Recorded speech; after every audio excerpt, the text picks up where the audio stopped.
Assalamualaikum warahmatullahi wabarakatuh.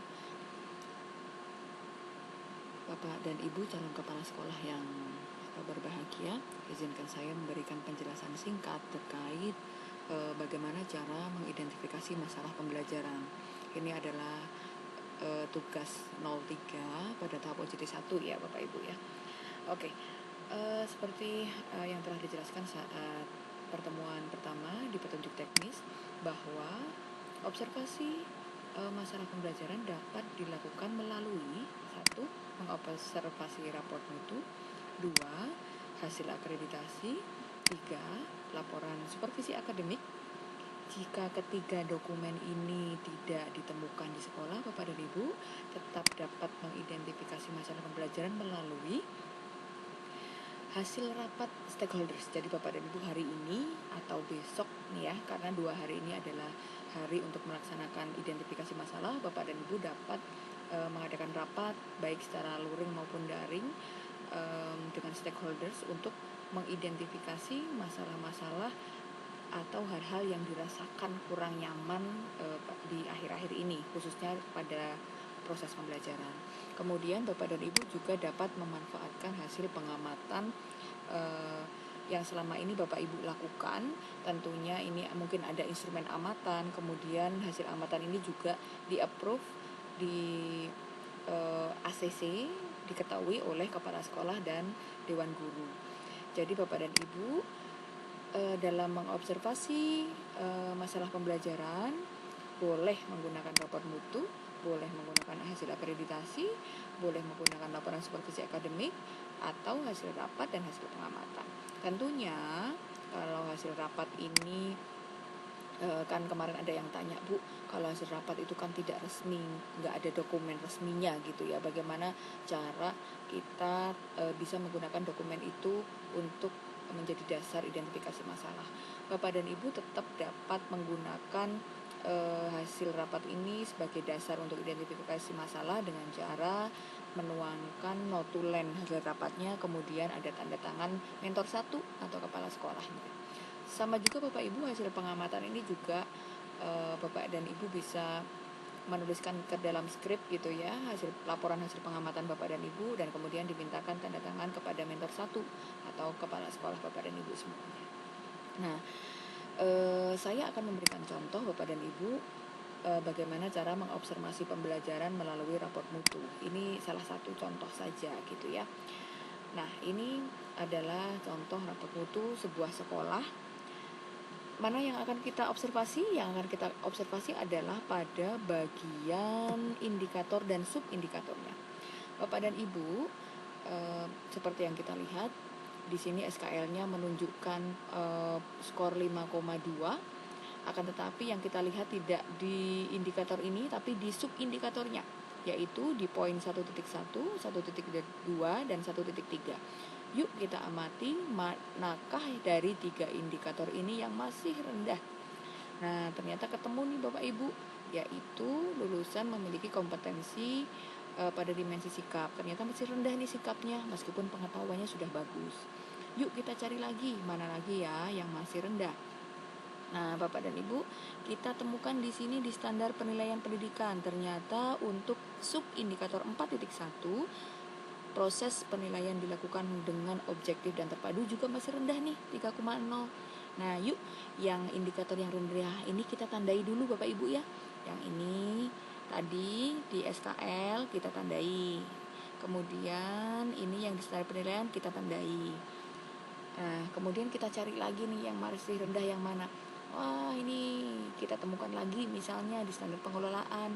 Ternyata untuk sekolah memiliki sistem informasi ini juga masih rendah, sehingga subindikator 7.5 ini bisa dimasukkan ke masalah-masalah yang menjadi kelemahan sekolah ini.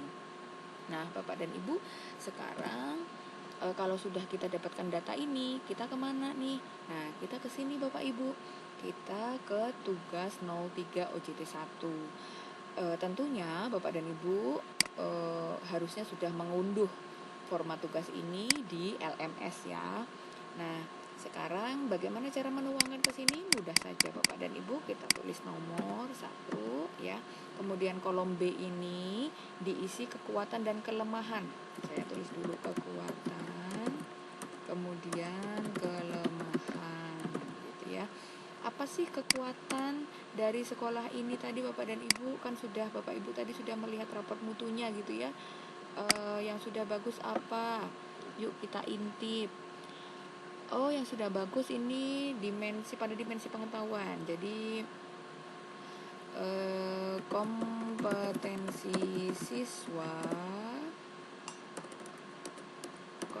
pengetahuan siswa bagus. Oke, itu kompetensi pengetahuannya bagus. Nah, kemudian apa lagi yang sudah bagus di sini? Oh, di standar isi nih ada yang skornya 6 nih Bapak Ibu. Muatan sesuai dengan rancangan kurikulum. Jadi muatan kurikulum sudah sesuai misalnya. Yuk, satu lagi deh, apa nih yang kita cari? Oh, ternyata di standar proses nih ada proses pembelajaran sesuai dengan SMP. Proses pembelajaran sudah sesuai standar. Oke. Nah, Bapak dan Ibu, kelemahannya apa?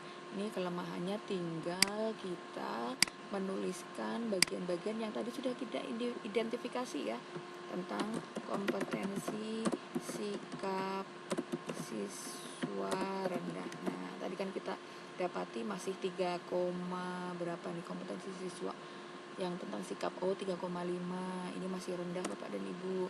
Apalagi yang rendah? Tadi di standar penilaian kita dapati proses penilaian objektif dan terpadu. Oh, berarti ini penilaian belum objektif dan terpadu.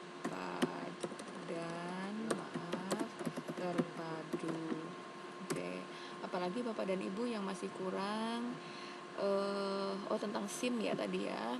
Sekolah belum memiliki sistem informasi. Nah, Bapak dan Ibu, di kolom B ini ya, Bapak dan Ibu harus menuangkan semua kekuatan dan kelemahan di semua standar.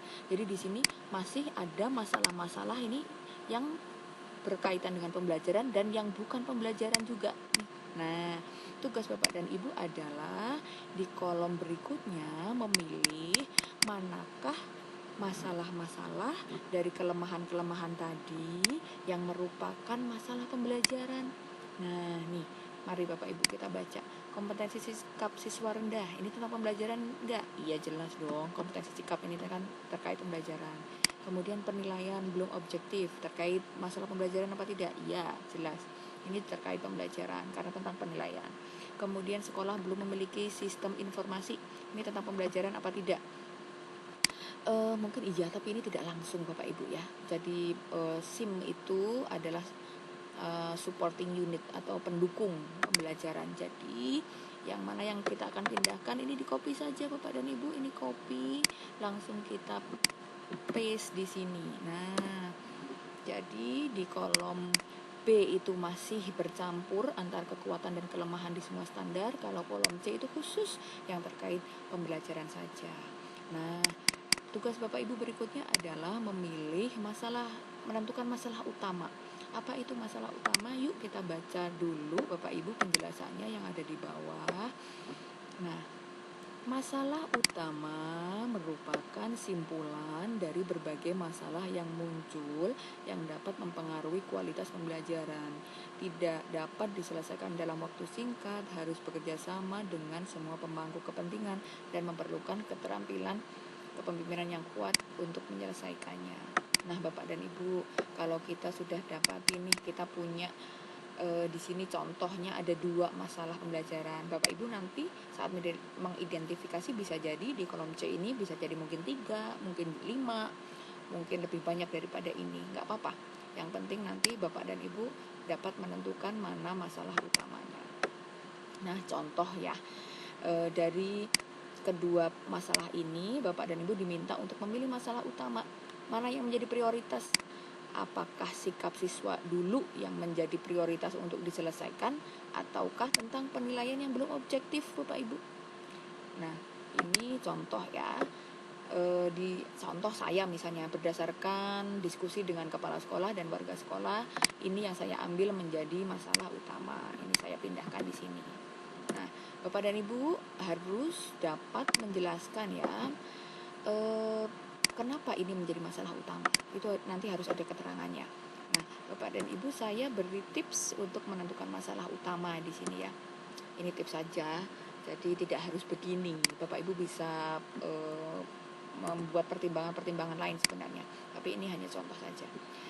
3 hal yang bisa dipertimbangkan, yang dapat dipertimbangkan dalam menentukan masalah prioritas ya, yaitu 1, Bapak dan Ibu, ini tentang urgensi, 2 tentang visibilitas, 3 tentang akseptabilitas.